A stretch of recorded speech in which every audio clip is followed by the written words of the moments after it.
হরে কৃষ্ণ। একটা দিনের শ্রেষ্ঠ মুহূর্ত হচ্ছে সকালবেলা বা প্রভাতকাল। শাস্ত্রে এই ব্রহ্ম মুহূর্তকে খুবই গুরুত্ব দেওয়া হয়েছে।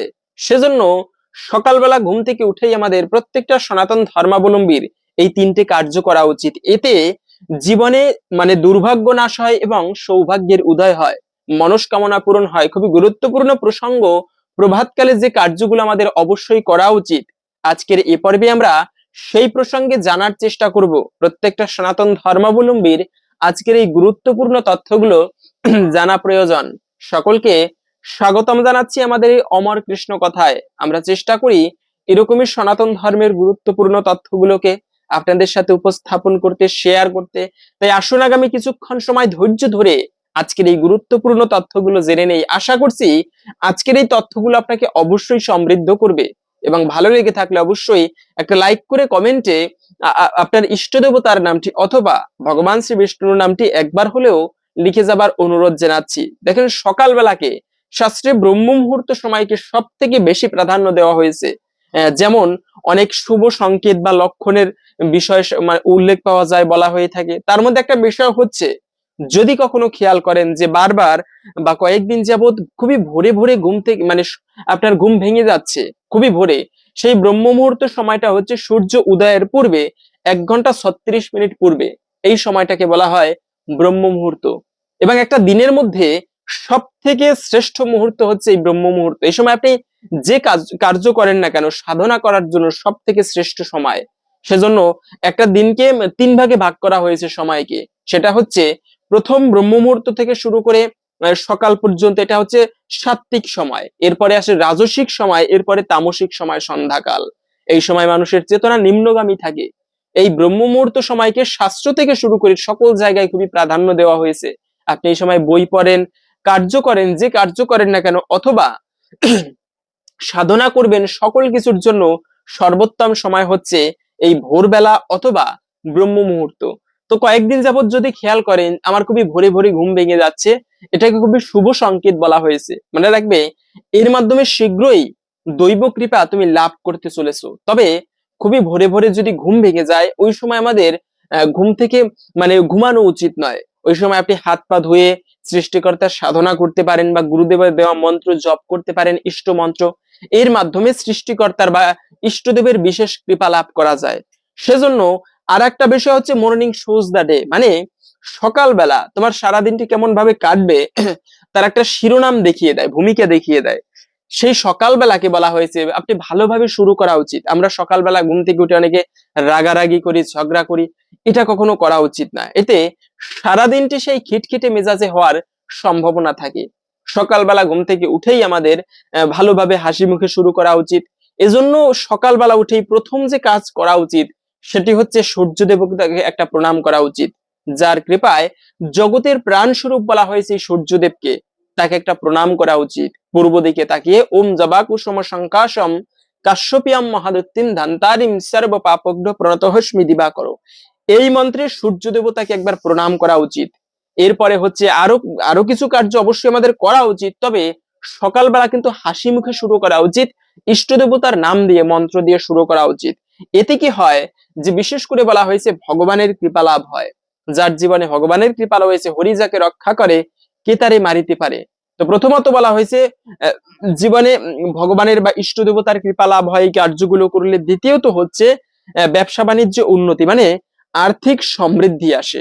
আপনি এই জন্য দেখেন, যাদের ঘুম ভালো হয় বলা হয়েছে তাদের শরীর ভালো থাকে। খাবার যেরকম গুরুত্বপূর্ণ, ঘুমও কিন্তু মানব শরীরের জন্য অতীব অতীব প্রয়োজনীয় গুরুত্বপূর্ণ অঙ্গ।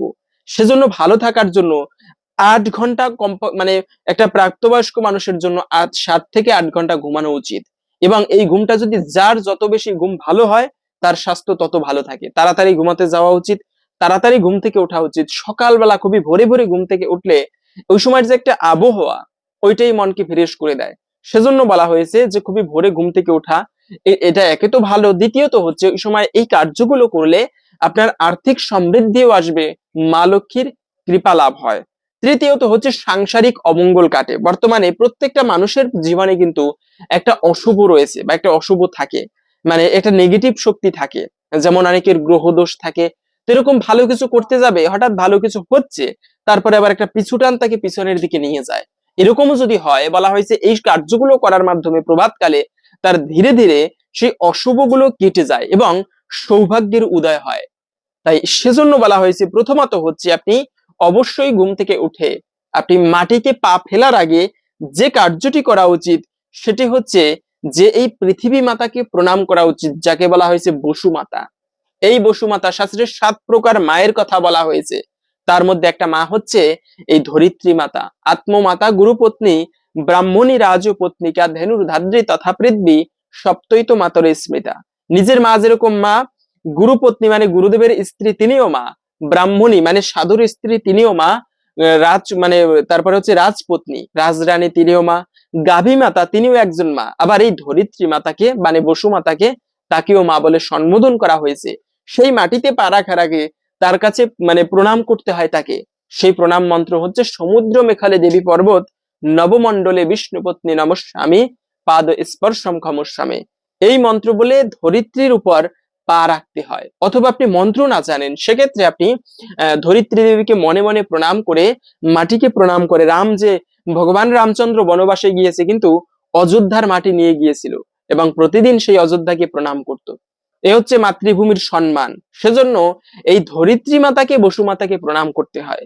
সেই বসুমাতাকে প্রণাম করে তারপরে মাটিতে পা রেখে সর্বপ্রথম প্রণাম করতে হয় সূর্য দেবতাকে পূর্ব দিকে তাকিয়ে। এরপরে হচ্ছে তুলসী দেবীকে দর্শন করতে হয়। এগুলো সকালবেলার কার্য। অনেকে আবার আছে এই ধর্মীয় কার্যগুলো আমরা করি না, বৈদিক যুগের মানুষেরা করতো, যে কারণে তারা গরিব হলে বা আগের দিনে একটু এত ভালো মানে উন্নত জীবনযাপন ছিল না, কিন্তু জীবনে রোগ ব্যাধি কম ছিল, ভালো ছিল, মানুষের মনের মধ্যে পবিত্রতা বিরাজ করত। বর্তমানে সেরকমটা দেখা যায় না। তাই বলা হয়েছে যে সকালবেলা অবশ্যই সূর্য দেবতাকে প্রণাম করে বৃন্দা দেবীকে দর্শন করা উচিত। যে ব্যক্তি বৃন্দা দেবীকে স্পর্শ করে তার ব্রহ্মহত্যা জনিত পাপুরাশি বিদূরিত হয়ে যায়। তুলসী দেবী হচ্ছে সনাতন ধর্মের সব থেকে শ্রেষ্ঠ বৃক্ষ, সেই তুলসী দেবীকে প্রণাম করা উচিত। এরপরে মন্দিরে এসে ঠাকুরকে প্রণাম করা উচিত, ভগবানকে প্রণাম করা উচিত। এভাবে দিনের শুরুটা করা উচিত। এবং বলা হয়েছে ঘুম থেকে উঠেই আর একটা কাজ, সেটি হচ্ছে হাতের তালু দর্শন, কর দর্শন করা হয় যাকে বলা হয়েছে। এই কর দর্শন করলেও দুর্ভাগ্য নাশ হয়, সৌভাগ্যের উদয় হয়। এবং এই কর দর্শন করার সময় একটা মন্ত্র বলতে হয়, সেটা হচ্ছে করাগ্রে বসতে লক্ষ্মী, করমধ্যে সরস্বতী, করমূল্যে তো গোবিন্দায়, প্রভাতে কর দর্শনম। এভাবে করে যারা কর দর্শন করে মানে করের অগ্রভাগে লক্ষ্মী, করমধ্যে সরস্বতী, করের মধ্যভাগে সরস্বতী, করমূল্যে মানে নিম্নভাগে তো গোবিন্দায়, প্রভাতে কর দর্শনম। এভাবে যারা হস্ত দর্শন করে তাদের খারাপ রেখাগুলো দূর হয়ে যায় এবং সৌভাগ্যের রেখার উদয় হয়। এভাবেও বলা হয়েছে তার দুর্ভাগ্য নাশ হয়। তো এই কাজটা করবেন অবশ্যই আপনারা। প্রথমত হচ্ছে আপনার ইষ্ট দেবতাকে অবশ্যই প্রণাম করবেন, ভালো কিছুর মাধ্যমে, হাসি খুশির মাধ্যমে দিনের শুরুটা করবেন। এবং সকালবেলা অবশ্যই সম্ভব হলে স্নান করে, আপনারা সবাই করে না এটা, মানে অবশ্যই আমাদের করা উচিত, সকালবেলা সূর্যদেব উদিত হওয়ার পূর্বে স্নান করা উচিত, ঠাকুর পুজো দেওয়া উচিত। তো এর মধ্যে হলেও আপনি অবশ্যই ঠাকুরকে প্রণাম করে তারপরে এই করের মানে কর দর্শন করবেন এবং সূর্যদেবকে প্রণাম করবেন। এরপরে আর একটা বিষয় হচ্ছে যে কার্যটা অবশ্যই করবেন সেটি হচ্ছে কলিযুগের যুগধর্ম হরিকৃষ্ণ মহামন্ত্র, কলিযুগের যুগধর্ম অথবা আপনার গুরুদেব যে মন্ত্র দিয়েছে সেই মন্ত্র জপ করবেন সকালবেলা। সকালবেলা পজিটিভ এনার্জির মাধ্যমে যদি দিনের শুরুটা করা হয়, নিঃসন্দেহে একটা দিব্যতার ভাবে একটা পজিটিভ শক্তিতে আপনার সারাদিনটি কাটার সম্ভাবনা থাকে। মনের মধ্যেই একটা অন্যরকম শক্তি আপনি উপলব্ধি করতে পারবেন। এগুলো করে দেখবেন, দেখবেন অনেকটাই আপনি উপকৃত হবেন আশা করি। হরে কৃষ্ণ। আশা করছি আজকের এই অমর কৃষ্ণ কথার আজকের এই পর্বটি আপনাকে সমৃদ্ধ করেছে। ভালো লেগে থাকলে অবশ্যই একটা লাইক করে কমেন্টে আপনার ইষ্ট দেবতার নামটি একবার হলেও লিখে যাবার অনুরোধ জানাচ্ছি। ভগবানের কৃপায় সকলের জীবনে মঙ্গল হোক এই কামনা করে আজকের ভিডিওটা এখানে সমাপ্ত করছি। হরে কৃষ্ণ।